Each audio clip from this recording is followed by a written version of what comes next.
టీమిండియాలో ఇప్పుడు నితీష్ కుమార్ యొక్క సిచ్యువేషన్ ఎట్లా ఉందంటే ఒక వింతైనటువంటి కేసులాగా అనిపిస్తుంది ఇతంది.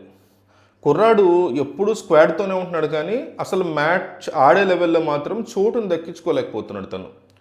ఒకవేళ ఎప్పుడైనా టీంలోకి తీసుకున్నా అతనికి సరైనటువంటి బాధ్యతలు ఇచ్చిన పరిస్థితి కూడా కనిపించట్లేదు. బ్యాటింగ్ ఇస్తే బౌలింగ్ ఇవ్వట్లేదు, బౌలింగ్ ఇస్తే బ్యాటింగ్ ఇవ్వట్లేదు, వెనక్కి నెట్టేస్తున్నారు, తొక్కేస్తున్నారని ఫీల్ అవుతున్నారు అతని ఫ్యాన్స్.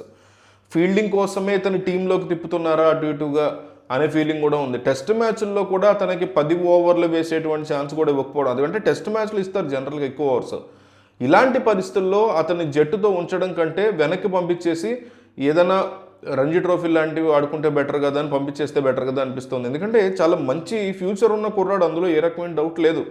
కానీ అతన్ని టీంలో పెట్టి ఇలా బెంచ్ మీద కూర్చోబెట్టి తొక్కేస్తున్నారనే ఫీలింగ్ క్రియేట్ చేయడం వల్ల అతని న్యాచురల్ గేమ్ దెబ్బతినే ఛాన్సెస్ ఉంటాయి. ఒక యంగ్ ప్లేయర్కి నిరంతరం మ్యాచ్ ప్రాక్టీస్ ఎప్పటికప్పుడు ఉంటూ ఉండాలి. కేవలం డ్రెస్ రూమ్కే పరిమితం చేస్తే అలా అతనే కదా, ఎవరైనా సరే యంగ్ గైస్ని అట్లా చేయకూడదు. కాన్ఫిడెన్స్ తగ్గిపోద్ది.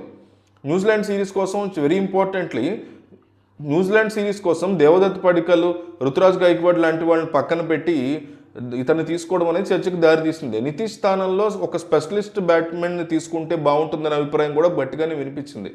ఒక ఆల్రౌండర్ని తయారు చేయాలనుకుంటే అతనికి కఠినమైన పరిస్థితుల్లో ఆడేటువంటి అవకాశం ఇవ్వాలి ఫస్ట్. అప్పుడే తయారవుతారు ఆల్రౌండర్లు. అతని సత్తా ఏంటి, అసలు సత్తా అనేది అప్పుడే కదా బయటపడుతుంది. అంతే తప్ప కేవలం స్క్వాడ్లో పేరు కోసం ఉంచితే ప్రయోజనం ఏముంటుంది? ప్రస్తుతం నితీష్ కుమార్ రెడ్డి విషయంలో సెలెక్టర్ల యొక్క ఆలోచన ఏంటి అనేది ఎవరికి అర్థం కాని పరిస్థితి నడుస్తుంది. అతన్ని ఒక ప్రాపర్ ఆల్రౌండర్ లాగా వాడుకోవట్లేదు, అలాగే వేరే స్పెషలిస్ట్ ప్లేయర్కి అవకాశం కూడా ఇవ్వట్లేదు. దీనివల్ల అటు నితీష్కి ఇటు టీంకి పెద్దగా ఒరిగే పరిస్థితి కూడా ఇంకా అనిపించట్లేదు. బ్యాటింగ్ ఆర్డర్లో అతను ఎక్కడ పడితే అక్కడ పంపడం వల్ల అతని బ్యాటింగ్ స్టైల్ కూడా తీవ్రంగా దెబ్బతింటుందని చెప్పుకోవాలి. ప్రస్తుతానికి నితీష్ తన బ్యాటింగ్ మీద మళ్ళీ పట్టు సాధించాల్సినటువంటి అవసరం అయితే కనిపిస్తుంది. కేవలం ఒక ఆప్షన్ లాగా అతని జట్లో ఉంచడం కంటే అతనికి కొంత గ్యాప్ ఇచ్చి విరామం ఇచ్చి మళ్ళీ బెటర్ ఆల్రౌండర్గా అతను తీసుకుంటే బాగుంటుంది కదా అని అతని ఫ్యాన్స్ కోరుకుంటున్నారు.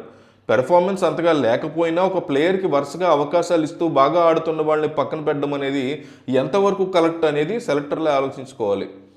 నితీష్ రెడ్డిలో టాలెంట్ ఉంది కాబట్టే అతను ఇన్నాళ్ళు టీంతో ఉంచారని చెప్పుకోవచ్చు. కానీ ఆ టాలెంట్ని వాడుకోకుండా కేవలం స్క్వాడ్లో ఒక మెంబర్ లాగా ఉంచేస్తే ఆ ప్లేయర్ యొక్క కెరీర్కి నష్టం, టీంకి నష్టం అవుతుంది మంచి ప్లేయర్ లేకపోవడం అనేది.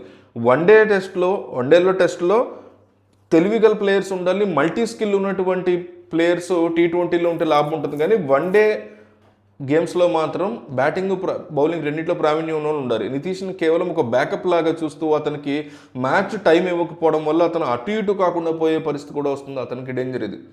సో సెలక్షన్ ప్రాసెస్లో పారదర్శకత ఉండాలని అందరూ కోరుకుంటున్నారు. ఎవరైనా బాగా ఆడుతుంటే వాళ్ళని రివార్డ్ చేయాలి, కానీ కేవలం ఒక ప్లేయర్ని గ్రూమ్ చేస్తున్న ప్లేయర్తో అవకాశాలు ఇవ్వకుండా పక్కన పెట్టడం అనేది గ్రూమింగ్ అయితే అనిపించుకోదబ్బా. అసలు నా ఒపీనియన్ ఏంటంటే నితీష్ కుమార్ రెడ్డి మళ్ళీ డొమెస్టిక్ క్రికెట్లోకి వెళ్ళి అక్కడ సెంచరీలు కొట్టి వికెట్లు తీసి మళ్ళీ తన సత్తా చాటుకుని రావాలని కోరుకున్నాను నేనైతే. అప్పుడు టీమిండియాలో అతను రావాల్సినటువంటి గౌరవం, బాధ్యత, అవకాశాలు దొక్కుతాయని అనుకున్నాను నేను. అప్పటి వరకు అతన్ని జట్టుతో ఊటికే తిప్పడం కంటే వేరే స్పెషలిస్ట్ బ్యాటర్లకి అవకాశం ఇవ్వడం కూడా టీమిండియాకు కూడా బెటర్, ఇతనికి కూడా వెళ్ళి మెరుగుపడి రావడానికి బెటర్ అవుతుందని నా ఉద్దేశం. ప్రతి ప్లేయర్కు సమయం వస్తుంది, ఇతనికి సమయం వచ్చేదాకా ఇలా చేస్తే బెటర్ అనిపిస్తుంది.